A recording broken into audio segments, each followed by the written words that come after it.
Bien, en esta oportunidad entonces lo que vamos a hacer es trabajar con la diferencia que existe entre fórmulas y funciones.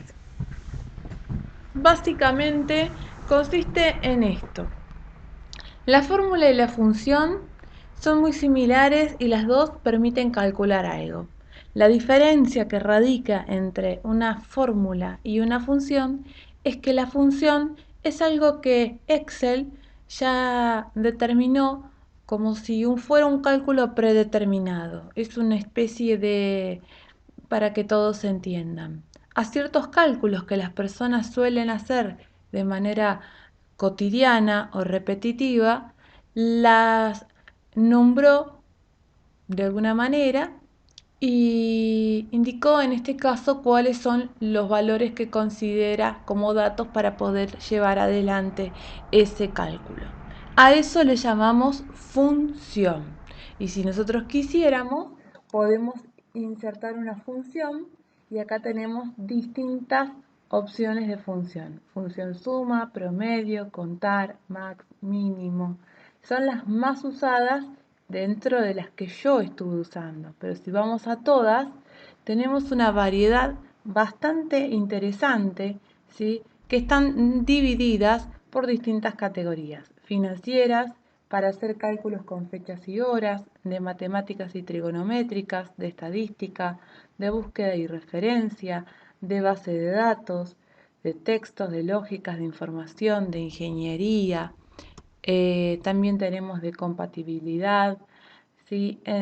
En fin, lo que a mí me interesa es que ustedes entiendan, ¿sí? Que sea cual sea este tipo de fórmula o función que nosotros estemos realizando, ¿sí?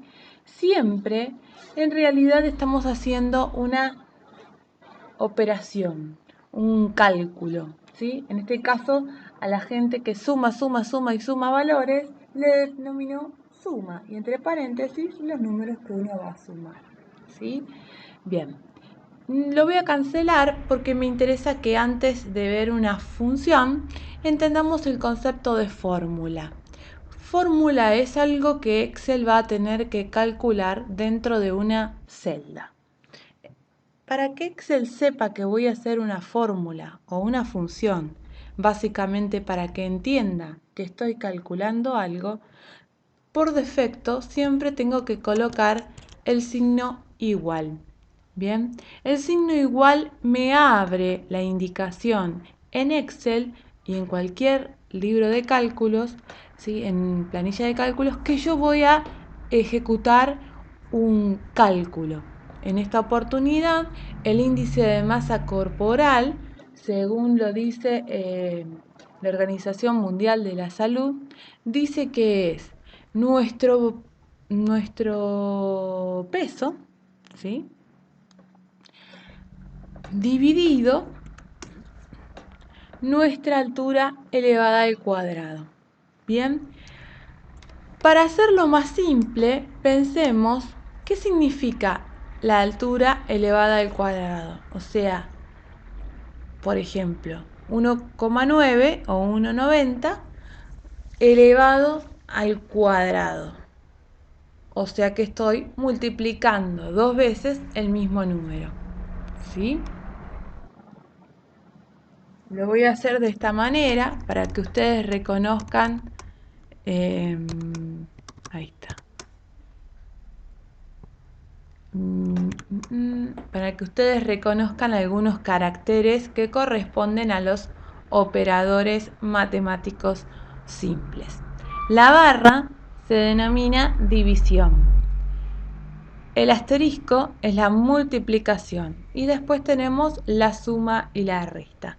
Existen también el porcentaje y otro simbolito más es como el aspers, que en este caso pareciera ser el símbolo de mayor y menor, pero al sentido como si fuera un sombrerito, ¿sí?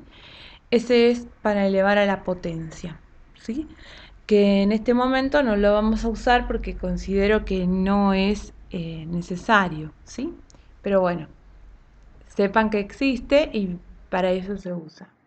En este caso tenemos y chequeamos D2 es D2 120 el peso dividido la altura al cuadrado, o sea, 2 veces la altura multiplicada.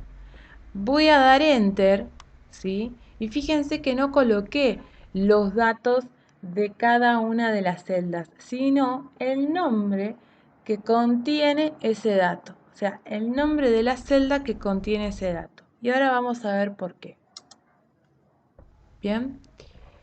Según esto, acá me está diciendo que este individuo tiene un índice de masa corporal 33, y lo vamos a disminuir porque no me interesa tener tantos decimales, 33,24. ¿Sí? Según el índice de masa corporal que plantea la Organización Mundial de la Salud, cuando una persona tiene 33, ¿sí?, o está dentro de los 33, tenemos una obesidad, ya sea leve o mediana, ¿sí? En este caso estamos hablando de una obesidad leve. Lo vemos acá. ¿Por qué? Porque estamos dentro del rango de los 33, y algo. ¿Bien? Eso es interesante saber, aunque a veces varía dependiendo del sexo y la edad también de la persona. Pero a parámetros generales sirve como referencia para ver si es necesario hacer algún tipo de tratamiento o al menos interiorizarse un poco más en el tema. Volvemos a repetir. Signo igual. Tengo mal configurado mi teclado. Bien. El peso dividido, abro paréntesis para que la operación sea la que yo necesito. Ahí estamos. Bien. Y presiono Enter. ¿Ven? Me pasa exactamente lo mismo. 30 está en una obesidad leve, tirando a moderada. Tendría que ser 28 casi. Bien. Si yo no quisiera hacer exactamente esto por cada una de las personas que tuviera en la lista, voy a borrar con la tecla Delete o suprimir. Y fíjense lo que puedo hacer. Si yo me acerco a este extremo,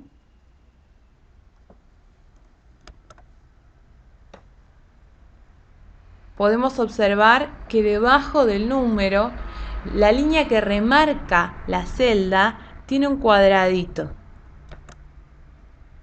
Ese cuadradito se transforma cuando posiciono el mouse, ¿sí?, en una cruz negra.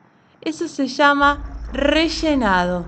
Si yo lo extiendo hacia abajo, lo que va a hacer es repetir no solo el formato, sino también la fórmula que contiene la celda. Y lo vamos a verificar de la siguiente manera. Me voy a posicionar en este lugar y voy a poder observar, ¿sí?, en la barra de fórmulas, que dice la fórmula D3 dividido C3 por C3. Y eso corresponde y está perfectamente hecho, ¿sí?, a los datos de María. Fíjense que automáticamente también indicó la cantidad, ¿sí?, de decimales como lo tenía en el primer caso, que era el de Juan. En este lo mismo, y lo que fue variando fue la fila. ¿Por qué varió la fila? Si yo tenía C2, porque al hacer el rellenado en sentido vertical hacia abajo, fue modificando el número de filas como modifica la fila en este caso. Si nosotros lo hubiéramos hecho de esta manera, el rellenado, o sea, de manera horizontal hacia la derecha, lo que hubiera cambiado serían, en vez de número de filas, que hubiera cambiado las letras que corresponden a las columnas. ¿Bien? Bien, en este caso, supongamos que para nosotros esta planilla se encuentra finalizada. Tendríamos que darle un formato. Si recordamos lo que pasó la clase pasada, podemos ponerle un formato específico, podemos cambiarle el color a la letra, podemos ponerla en negrita, centrada, podemos trabajar cada uno de estos valores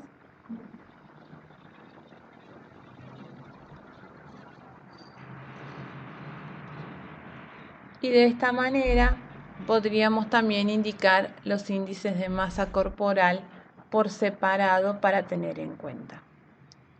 Bien, es muy probable que en algunas oportunidades a ustedes les aparezcan cosas como la que voy a realizar en este momento.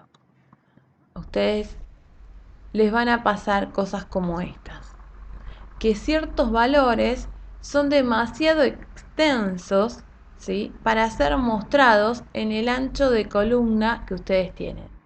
Pueden agrandar el ancho de columna. Les va a pasar que calculan y los datos les aparecen con las teclas, con los símbolos, perdón, numeral, numeral, numeral, numeral, numeral, y plantean qué tipo de error es ese. Bueno, lo que está sucediendo es que el ancho de la columna es demasiado pequeño para poder mostrar el resultado.